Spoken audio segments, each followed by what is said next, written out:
his crew that he was rolling with at the time, BMF, well, they got indicted for a Rico. Now, everybody got indicted but Jeezy. That, I ain't gonna lie, man, that was a very, very, very weird coincidence.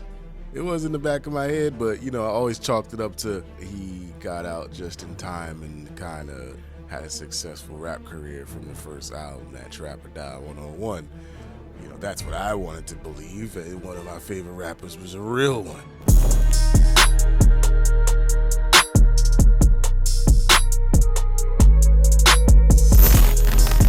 All right, man, what we got going on, man? What is this, man? FBI exposed Jeezy snitched on this drug kingpin in 2005. Video by Poetic Flocko. Like, what? Nah, dog. Yo, bro, come on. Like, is this? What the fuck are the comments saying? Snitch. What? Nah, I had to look into that shit, bro. Come on, yo, Jeezy is in my top 3 favorite rappers, bro. It's Fab, Jadakiss, Young Jeezy. Like, what the fuck is going on? Young Jeezy has been outed as a rat, has been outed as a cooperator.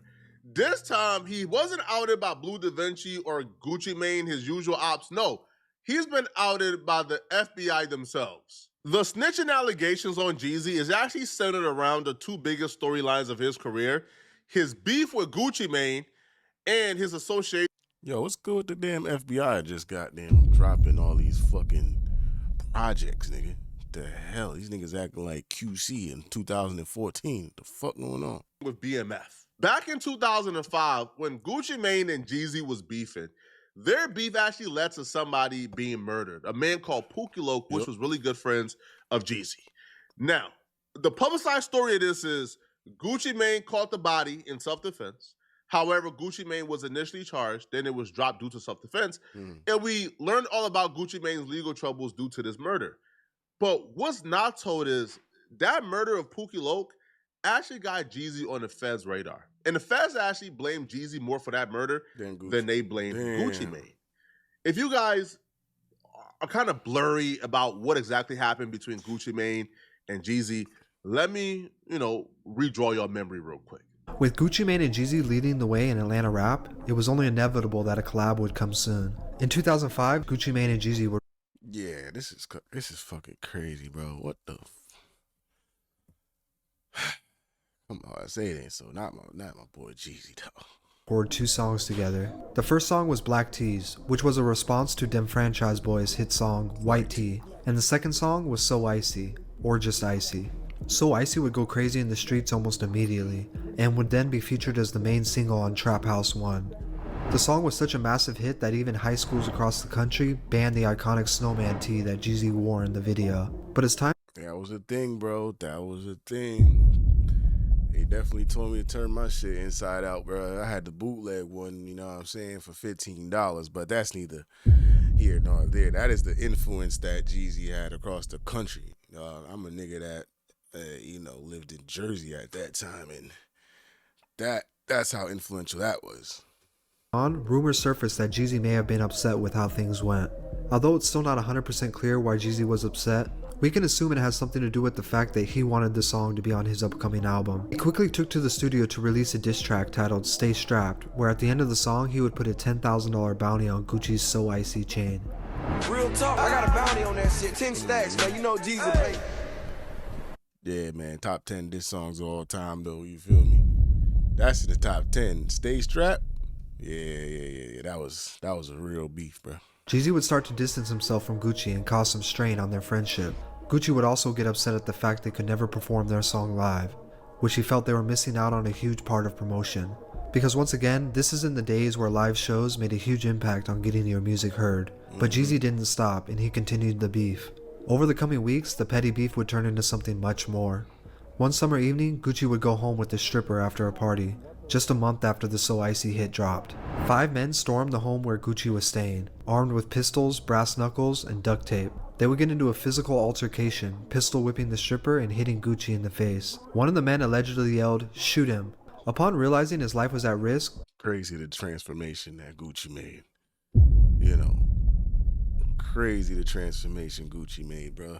Niggas said that this nigga was a clone. shot back. Some people say he reached for his gun, where other stories say he may have disarmed one of the men and took his. He shot the gun, killing one of the men as the others ran off. 3 days would go by until someone found the body of the deceased man in the woods behind an elementary school. When the smoke cleared, authorities identified the man as Pooky Loc, one of Jeezy's prodigies under his CTE label. After 9 days, Gucci Mane would turn himself in, claiming self-defense. He released a statement saying he's not a murderer, but he was scared for his life and he had to be a man about it. For some reason, Jeezy has always maintained his innocence and denied that he sent men to kill Gucci. Yeah. He's always says he's innocent. However, the fans wasn't buying it, Gucci wasn't buying it, and the fans weren't buying it. Stay with me, okay? At this point in Jeezy's life in 05, everything was going downhill for him. His homie died trying to kill Gucci. His crew that he was rolling with at the time, BMF, well, they got indicted for a Rico. Now, everybody got indicted but Jeezy. That, I ain't gonna lie, man, that was a very, very, very weird coincidence. It was in the back of my head, but, you know, I always chalked it up to he got out just in time and kind of had a successful rap career from the first album, that Trap or Die 101. You know, that's what I wanted to believe. And one of my favorite rappers was a real one. You feel me? A lot of people was very confused about that because even Blue Da Vinci got indicted. And Blue Da Vinci, you can probably make an argument, was around BMF just as much as Jeezy was around BMF. Yep. Well, Blue Da Vinci did a Ken Capone interview a couple of years ago. And during this interview, Blue Da Vinci broke down how Jeezy got out of being indicted with BMF when the feds initially came and indicted Big Meech and everybody associated with BMF. In the grocery store at the line like, ooh, old white lady, do you know? I do remember this interview. Gunna told, you was a bitch. Like all that shit, bitch ass shit. I'm cut from a different cloth. I'm cut from the cloth that you got your information on whoever is the rat. And you got it in black and white and you understand. And I also remember Blue Da Vinci too back then. He had a song with Fab and Jeezy. I remember him from. I went to check out a few of his other songs back then. I think he was more like the hustler dude, you know what I'm saying? I think that Big Meech tried to make him his artist. Yeah, he wasn't that polished at the time, man. You know, he wasn't that good of an artist. That's why I think that he didn't kind of blow up. You know, I think, and also they're saying that he got indicted with them too, so that didn't help. What went on with such case or whatever, you feel me? So, you know, when it come down to me, it's just different. Was Jeezy in the paperwork? Hell yeah. Yeah. I mean, it's public information. You can look up right now on your phone. Man testifies about Jeezy's cocaine selling. Type in your phone something like that. You're going to see one of the who name it lights. Ralph Sims, the same that told about the limo that tried to say I told. Ralph Sims, Ralphie. Told on Jeezy, told everything Jeezy ever did. Jeezy had like 12, Jeezy had more statements on him than me. What you talking about? But no, he didn't get indicted because he did some more other shit. I feel like that.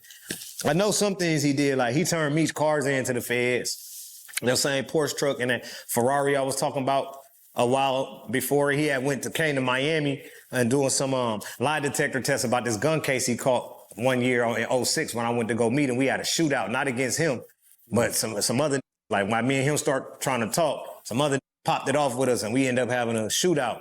And he ended up going to jail for a gun. If anybody is familiar with that Miami case, him and Twin came back to do a polygraph test supposed to be for that shit. And the security said that the Meech cars pulled up on flatbeds, nigga, into the federal building when he went and did it, when he was inside for his meeting or whatever. So I know he turned in the cars. Ain't no telling what people be doing, bro.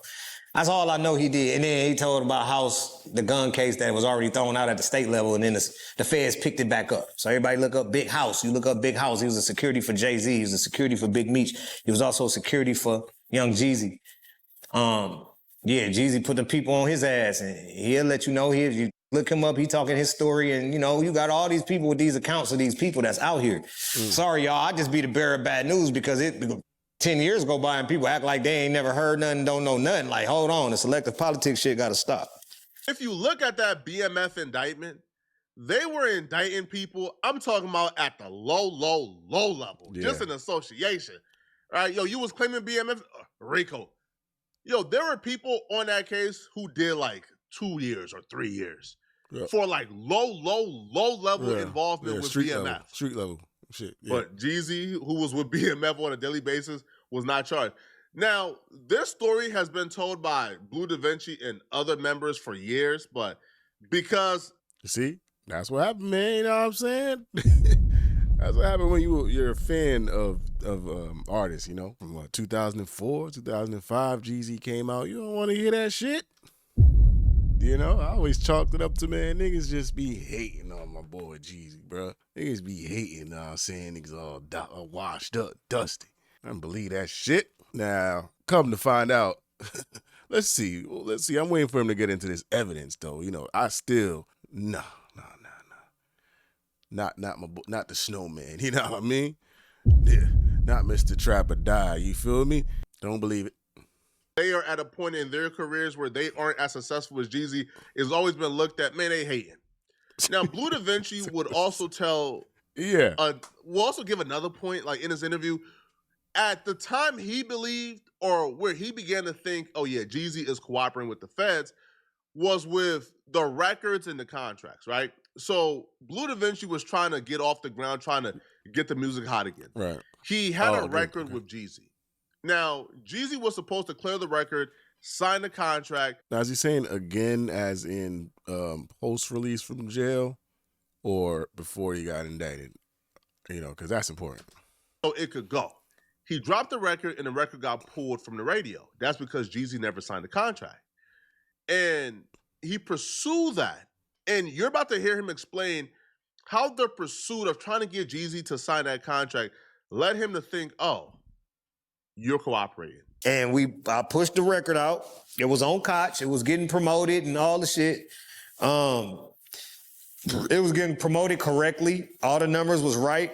I was like 300 and some spins a week on my BDS at the time.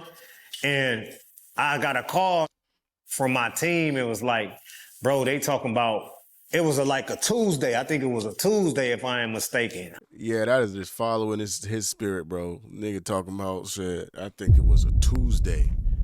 You know what I'm saying? I think it was a Tuesday, bro. Like, October 13th was like 70-something degrees outside. I remember that day. Damn.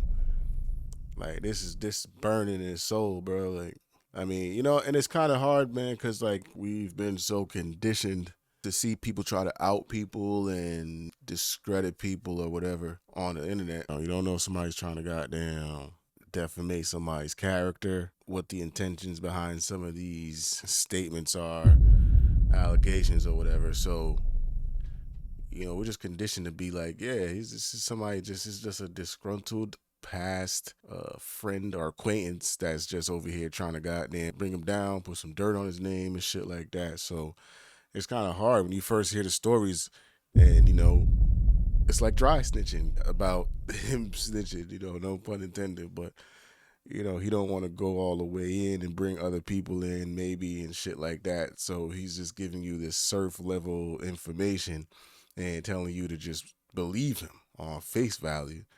And that's kind of hard to do because this is the internet. This is still the internet, people. You know what I mean? I was on the road on my tour bus, and I got a call from my team, and they said that on Thursday, in 2 days, they gonna pull the record from radio if they don't get Jeezy and CTE signature. They wasn't signed off for the record. So I like, what? I'm like, all right, hold on, bro. Let me call this and blah, blah, blah. So I called it. And this wasn't the first time I called him about that. It was already mentioned before they dropped the shit. So they dropped it and we still didn't have the signatures. And I think it was dropped on good faith that we was going to get the signatures from Alan Grunblatt at Koch. They got the shit. They worked it out with Clear Channel or whatever. So, you know what I'm saying? So the record could stay up there and they was telling her they going to have the paperwork or however it went. But them motherfuckers, I called Jeezy. He swear up and down to God in heaven. He signed off and all this shit. But I had my signature, then my signature for BMF Entertainment as the owner. Then we had Allen Nim's signature from Koch. Then we had John Jackson, which is Fabulous name as an individual, Fabulous the artist. Yep. Then we had Skane and Clue for Desert Storm was signed off. I had those signatures. I saw them with my eyes. Then I must say though that we don't really, a lot of people don't really know about Blue Da Vinci and kind of follow his career and like where he's at now. But he doesn't look like he's doing too bad. He don't look like all fucked up. He's speaking clearly and coherently, and hopefully he's in a good space, good place in his life. You know what I mean? That's still the indictment and all that shit that happened. You know what I'm saying? But yeah, he don't look all fucked up. So that's good. Good for him. Yeah. at this time was Jay Brown's signature from Def Jam. He was the vice president of Def Jam at that time. I believe his signature was on my record for Def Jam. He gets tired of calling Jeezy because Jeezy is clearly giving him the runaround. He don't understand why Jeezy don't want to clear the record. Yeah. So he tells Jeezy, I'm going to pull up on you. Now, when he pulls up on Jeezy, when they're talking, an altercation broke out and a shootout happened. They never really got to finish their conversation. Jeezy ultimately does like a polygraph test for the incident to prove that he was not the one that shot, and like he fought a case for it, et cetera, right? But at the conclusion of this, Blue Da Vinci came to the conclusion, Jeezy is cooperating with the feds, and the feds is probably telling him not to do anything to help out BMF or else he will get indicted. And they I talked to him like, bro, where you at? I'm just finna pull up. I left my tour route and drove the bus all the way to Miami to go have a conversation with Jeezy about the record being signed off. And that's when that shootout happened that I was just talking about previously. I went to talk to him about that record. That's what the conversation was about. I was coming to meet him and confront him about the shit with all of this shit with me. And as soon as we start talking, Tula was walking down the street with dreads and they're like, oh shit, there go Jeezy, dog. And they're like, oh, and Blue, that's Jeezy and Blue, nigga, that's BMF right there, nigga. Yeah. Oh, bro, let us get a picture. And then my little cousin twin, big twin, he like, oh, nigga, they ain't taking no picture. You see they trying to talk. So the little like, well, and then the twin fired him. Boom. And that's what started that shit that ended up to the shootout. And me and him never talked about the record right there because that fight turned into a shootout, turned into we all ran, turned into Jeezy got locked up for the gun. And then later on, Jeezy went back to have a polygraph test about that situation. That was all about that day I went to meet him to talk about why he ain't signed off on my record with me, him, and Jeezy, and they pulled it from the radio. And I believe he couldn't because the feds had jacked him and told him, nigga, if you help these niggas, and the same reason why he couldn't do the deal with us. Same reason why he couldn't put his name on the contract, because the contract. Oh, is they talking about that record with Fab that I was just talking about, right? I remember that. I remember that song. That's interesting, bro, because I actually remember that video, and it was pretty good song. And now he's saying that this happened, and that's probably why I didn't get that push, because I did wonder that. I was like, this is a dope song. Like, why is this not out anywhere? So now that kind of makes sense. Sue's help to BMF, and they struck his ass down and told him they were gonna put your ass in prison if you. I remember it was just like on YouTube. And that was the only place I was seeing that song. Continue to help Big Meech and Blue in that BMF shit. You gotta fully pull away from that shit. Like, there ain't nobody else stop quitting the mob. He the only in history that just stopped claiming the mob. Up until this point, it's been a theory. It's been one of those things that just floated around. People essentially came to the conclusion, man, these is hating niggas trying to tear down Jeezy, who's a successful black man who done beat the streets, all right? These ninjas is hating. Well, a former FBI agent who was actually tasked with investigating this Rico and indicting Jeezy on a Rico, he spoke. Now, apparently, when Pooky Loc got killed by Gucci Mane, and it was believed that Jeezy sent Pooky Loc and them to murder or kill Gucci Mane, and it just backfired. Yep. The federal agent would say, they had witnesses, they had wiretaps, they had everything. They were seconds away from indicting Jeezy on a clear-cut, open and shut Rico. Damn. For the murder of Pooky Loc. Kind of like how they did with with YFN Lucci, where YFN Lucci went sliding on the ops. His homies hop out, start shooting. The ops shot back. The homie died. They charged YFN Lucci with a RICO for his homie's murder. I didn't even They know was that's going to do where the same he got hit, with he got hit Jeezy. with that. I do remember that But situation. the FBI agent would say something very odd happened that stopped all of that. Yeah, I'm not going to say the guy's name because he's pretty famous, and to be fair, he was never charged with a crime. But we had these two rappers in Atlanta in the early 2000s, and they were beefing with each other, trading diss tracks, the whole thing. Then rapper number one, the famous one, orders his goons to go beat up rapper number two and steal this gaudy gold and diamond necklace he wore in all of his videos, and that's where it got interesting. The goon squad shows up at rapper number two's place. He pulls a gun and starts shooting. One of the attackers gets hit, makes it about 200 yards away from the house before he drops dead. Rapper number two is arrested for murder, but is dismissed as self-defense. And the real criminal here is rapper number one, who ordered the violent act that got his man killed. I had the phone records and two witnesses prepared to testify for what would have been a rock-solid Rico murder case. But for reasons that were never explained to me, the U.S. Attorney's Office declined prosecution, and rapper number one went on to have a phenomenally successful career. Oh well, win some, lose some. Obviously, he's implying that Jeezy told, because the feds just abruptly abandoning their plans to charge someone with a clear-cut RICO don't just happen without some form of cooperation. However, in the comment section, he only liked and responded back to two comments. The first comment he liked and responded back to was Jeezy and Gucci. And he says, I mean, you said it, I didn't. Playing it coy.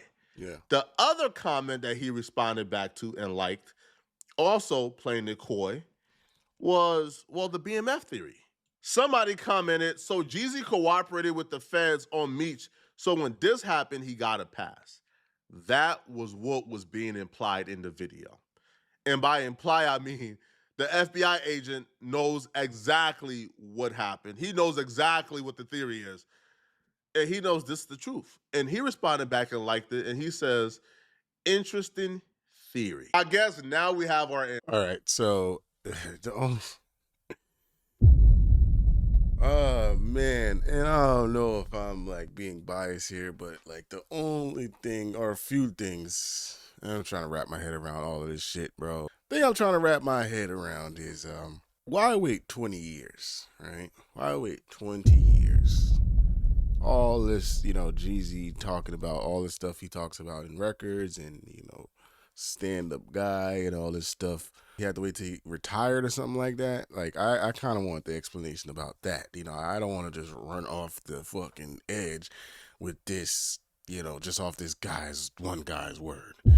You feel me? I guess now we know why Jeezy was never charged. I mean, now we can speculate. You know what I'm saying? I need more evidence than that, but I ain't gonna lie to you.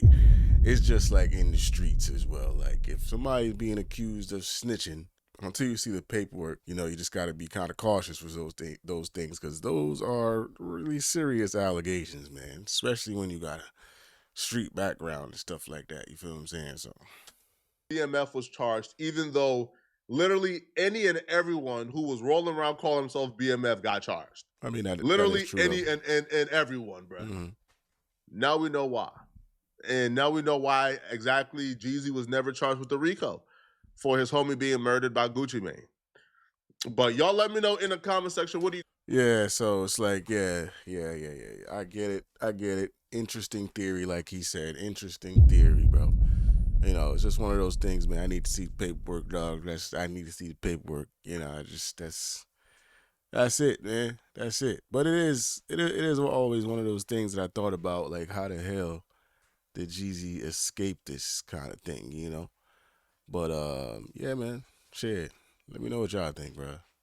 Comment, like, subscribe. Till next time, we out.